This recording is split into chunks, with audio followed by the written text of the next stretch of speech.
What's up, collective fam? It's your boy Tony the Toy Rap, back with a double rigorous resin review for you today. With a new manufacturer that we have never touched on before. Today it's Geek, which is now owned by our friends at GameStop. So let's take a look at not one, but two different statues, both inspired by the artwork of Jim Lee, everybody's favorite artist, Batman's Catwoman and Joker, 1/9 scale. Let's get it. All right, collective. Bam! Your boy Tony the Toy Rat is back with another rigorous resin for you review for new PVC pre-used or previewed. Now these two are both pre-used, and I think it's really important, really, to touch on for 1 second the necessity of the secondary market. Sometimes we miss our opportunities as collectors to pick up things that could complete a collection, or we want to start a collection and they're no longer available. The secondary market is our way to get there. So I made a new friend this past weekend. Shout out to Zoe Moore, who brought me both of these Geek 1/9 scale Jim Lee inspired PVC statues.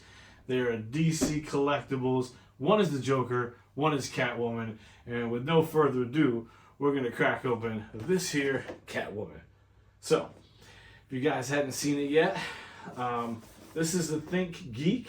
For you guys who are not familiar, because until recently I was not familiar, and by recently I mean right after I purchased these, right? Geek was a separate company, but in case you want to yell at somebody, it's now owned by our friends at GameStop. So that being said, with no further ado, I'm ready to crack open the Catwoman. So I don't think I'm going to need my handy dandy scalpel tool since this has been previously opened. Alright, we're just going to crack her out of this sort of nondescripto box here. Ta-da, nothing inside the box.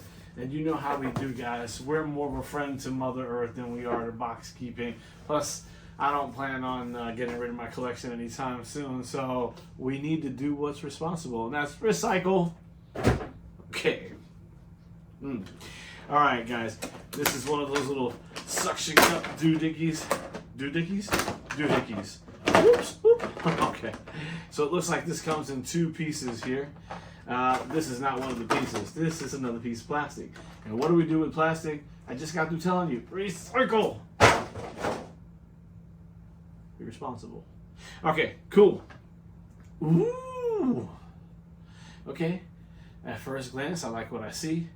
Looks like she's got a single peg here, which I am going to set into her base, which has a single peg hole.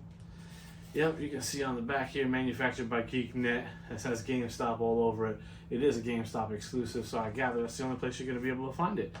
Which, I was skeptical, but they're starting to make some halfway decent decisions.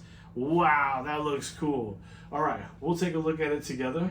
Again, this is the 1/9 scale Catwoman, inspired by the artwork from Jim Lee from Geek by our friends at GameStop. And I'm going to set her down right here. We're going to do a full body spin, and then we'll come back and talk about her, and then we'll open up the Joker. Let's go.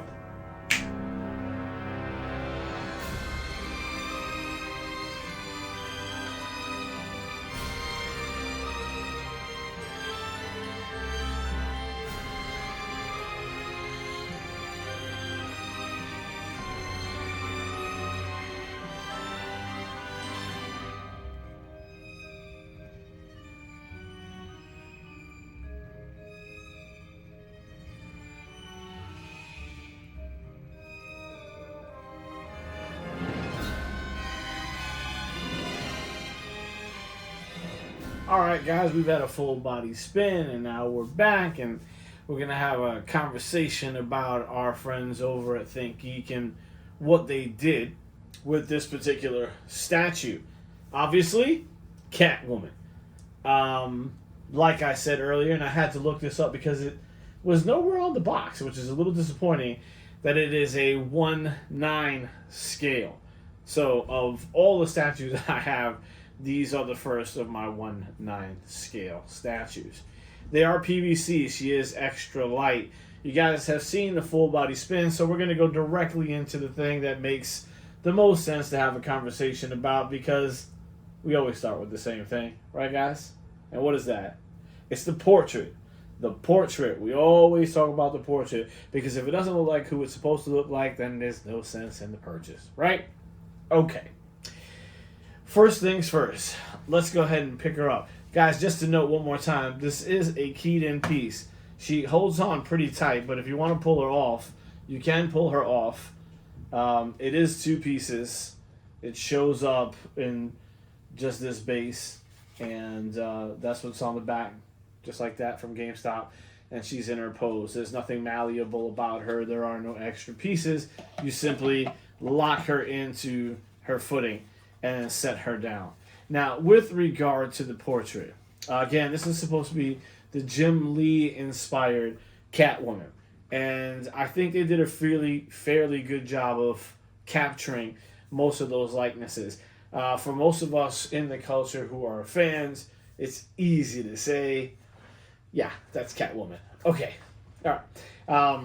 Yeah, I mean, you might claim it's something else or someone else, but with regard to her surroundings and what they gave her, it would be easily discernible to know that this was Catwoman, you know, a la the cat, just yawning just alongside her. So I will give them the full 3 cheeses on the portrait side of things as we turn back around. Okay, because her face, you know, it's not too hard to do Catwoman. Most of it is covered by, you know, her cat suit. So I'll grant that it was probably easier to do something like this and say easy to get the portrait rather than having to get somebody like, say, Star-Lord and get the facial features just accurate, just perfect. So that being said, still 3 cheeses on the portrait. What do we go after the portrait? Well, costuming. And here again, costuming, I'm going to say they nailed it. They nailed it. Costuming is 3 cheesers. Okay. I take that back. I'm only going to give them 2 cheesers on this, and why? Because I think there might be a missed opportunity here. Now, I look at this belt that is around her back, and you know, she's basically got it wrapped all around her waist like it's a belt. I'm making an assumption. There's no way for me to know for sure, but I am making an assumption that that's the whip. That's her, you know, whip. As cool as it looks on her here, my preference would have been, especially since there's nothing else in her diorama set, my preference would be for her to be holding that whip, and maybe in sort of a whip-like fashion, that motion that would really set this particular statue off. So, okay. She's going to get a 3 for her. I'm sorry, she's going to get a 2 for her costume, and I'm only pulling 1 away because I feel like we had a missed opportunity for the whip tail, which I do believe is represented by this rope belt that she's wearing around her waist at this juncture. So I said, okay. The next is dynamic pose. Guys, is this dynamic or is this museum quality? Does it look like she's posing for a picture or she's actionable at this point? Now, I think you can argue it both ways. I mean, clearly there's emotion here. But let's take a look at the value set of what's around her. They didn't give us much, but they have this. I'm not sure what she's stepping up onto because her foot is outside of that circle. So if it's on a rooftop somewhere, I couldn't tell you. It's not a grate on a street. It appears to be some sort of, I don't know, could be some kind of portal, some mystical thing. I don't know. That is neither here nor there. We're talking about the dynamic pose, and the dynamic pose on this one is, I'm going to give it just a 2. And only because there is a possibility that she could be in preparation to grab the front of whatever this is and leap forward, and that's her motion. She could be just settling back, which I think is possible because of the way the cat is acting here. That cat looks like it's almost tired. It's yawning. It's Just kind of sorry for that. Just kind of yawning in the background. So, I'm just not sure, guys. It was nice enough for me to want it, right, in a collection set. So don't let me smack it down that much. But my job is to give you truth in reviews. So I bought it. Doesn't mean you need to. Again, there's a couple of things already working against it. For me, it's a 1/9 scale. But I let that go. Where I'm really having a problem is in the fourth and final aspect of what we always look into, and that is the diorama portion of it. What did they give us on this diorama to tell a story, right? And ultimately, as a collector, that's what I want. I want to set this on a mantelpiece or a shelf somewhere and say, let it tell its own story. And what is this story telling you? Is there a depiction, like McFarlane Toys has begun doing with their comic accurate page punchers, where they're mimicking the front cover or something inside of one of the comic books that has been released, which is an intelligent method, I think, overall. But that being said, this means, without having context, that they had an opportunity to do whatever they wanted with Catwoman.